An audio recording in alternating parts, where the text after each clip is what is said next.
everybody. We are at Sungates Radio Studio, and our guests today are Dr. Peggy Peterson-Crowe, who is a board-certified licensed naturopath, and recently she relocated to her hometown in Arlington Heights, and she's practicing full path to heal us and help us with different kind of modality, Reiki and other. And next to her is Michael Soto. He's ambassador of Healing Circle and also Shamanic healer, and he'll explain more about himself in a little bit. We are holding a Healing Circle today, which takes place every Wednesday of the month at Sungate Center. And they're going to talk more about it in just a minute. Thank you. Go ahead. Well, Peggy, the reason I started Healing Circles back in 1992 in Chicago was that I was teaching Reiki, and my students were looking for a venue to study and do Reiki.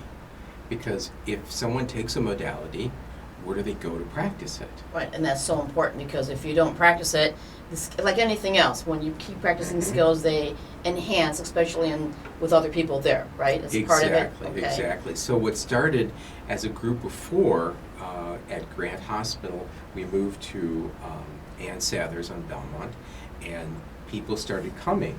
And then their friends wanted to come because they said, "What are you doing? I want to try this." Oh, yeah. And that's how it grew until we were doing 40 and 50 people every Tuesday night. That's amazing. And that that's was every week. That's a lot of people every week. week. Yes, it was. And everybody was having a good time. We had 10 tables going at one time. Wow.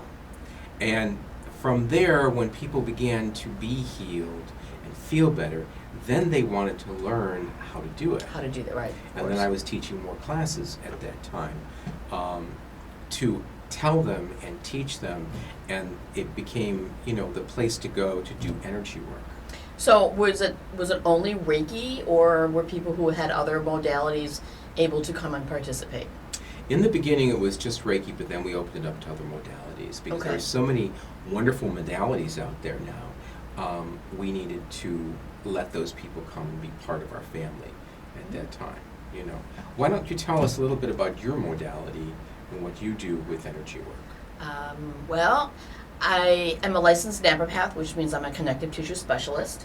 That's more prevalent in Illinois and actually New Mexico.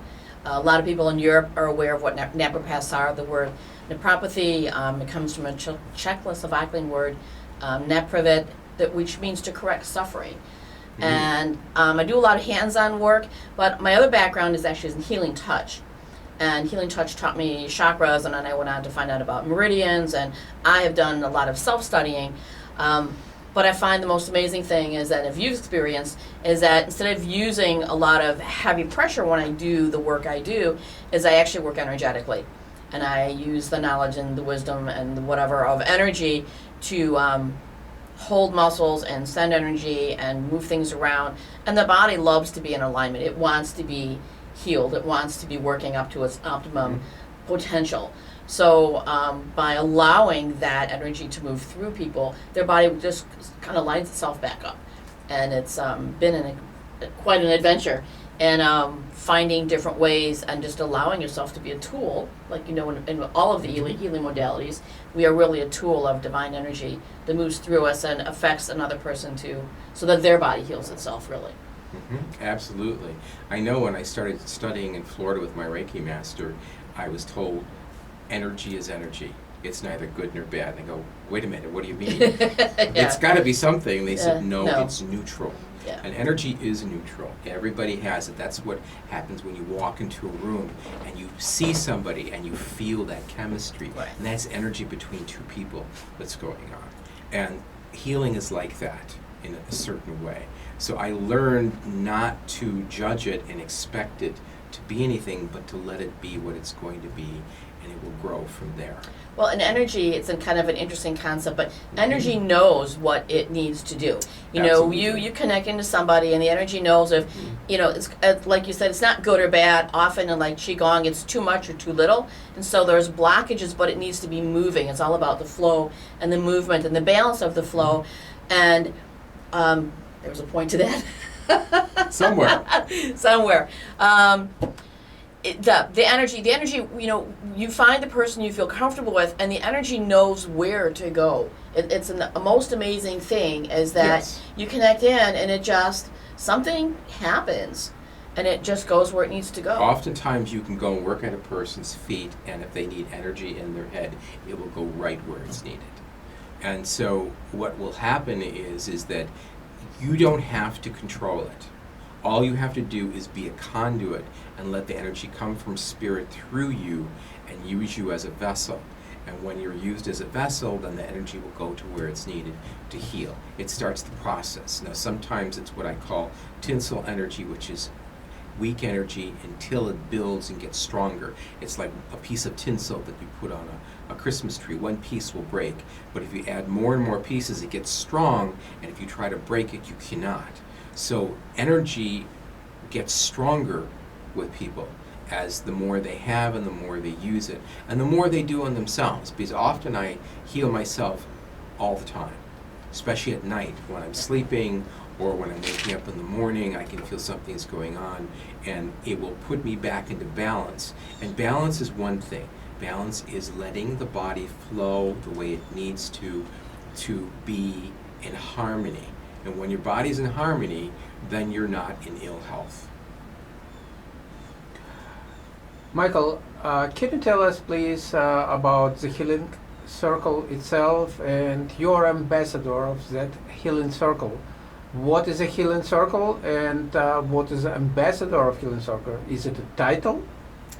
Well, ambassador is just a title to say that I came and I met Rita and Michael, and they wanted me to do some work here, and I said, well, the best way to do that is to start a healing circle, to bring people in to experience healing with different folk. And we have a lot of different healers that come here, and we do half-an-hour sessions, and they're $20. We ask a $20 donation. And this is to let people come and experience different people and different modalities to see what they feel comfortable with and what they may want to bring into their lives. So they can go to these people privately and do longer sessions of an hour, hour and a half. We all need help. We all need work at times. And people are more and more becoming aware of that. Energy work is kind of still back where massage was maybe 5-10 years ago. Everyone knows what massage is. People are just beginning to catch up with the idea of energy work. So a healing circle is a place that anybody can come to, and they can come and receive. Now, if they're a healer, they can also come and give if they would like to. Because also, when you give a healing, you receive a healing. Always, in almost all modalities, it happens that way. So every time I give a healing, I'm receiving a healing, and I'm clearing myself, but I'm also clearing the person I'm working with. And I work with a lot of different modalities in a lot of different ways, because my healing work has taken me more into shamanic work. So I clear things that are kind of unusual, like entities and things in homes that are blockages that are keeping people sick, and bring positive energy to homes, to businesses, to healing centers, and people then can flow in harmony.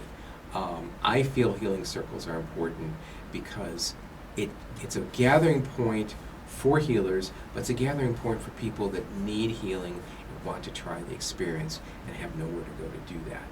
And as ambassador, I'm here to promote the healing circle and say this is a wonderful, positive thing for all of us.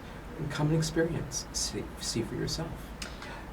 Yeah, I have another question. That regards karma. We all know people who are sick. They probably dealing with their karma in the past. Something. You're a healer, and as a healer, are you getting karma from your patient or not? No, I do not feel that happens. Now, I have to qualify that because you can do certain things, and if it's against what that person's supposed to be doing, then you could I could take something on karmically. But again, I work with spirit, and some people call it God or Buddha or Shiva or Muhammad. There's many different names for the same thing. And I often ask when I'm working with a person, can we do this? And if I get a yes, then we go forward. Okay? We can't do anything that a person is not allowed to do, okay, karmically. It's people who are gurus and swamis, like Yogananda, Paramahansa Yogananda, was able to take people's karma and to cleanse them of it and help them to elevate. That's a different thing. They are more evolved. They live in a samadhi state of being half in the other world and half in this world, and they're at one with what you would call God or Om, and that's a different thing. But we generally do not deal with karma, especially not in a very short time period, because karma is something that is your own personal path that's there for you to grow and for you to learn. And you have to overcome that often by yourself. We can help people with their issues, and we can help with where they're at to hopefully look at things different and to open and grow. And that will change the karma. Okay, thank you very much.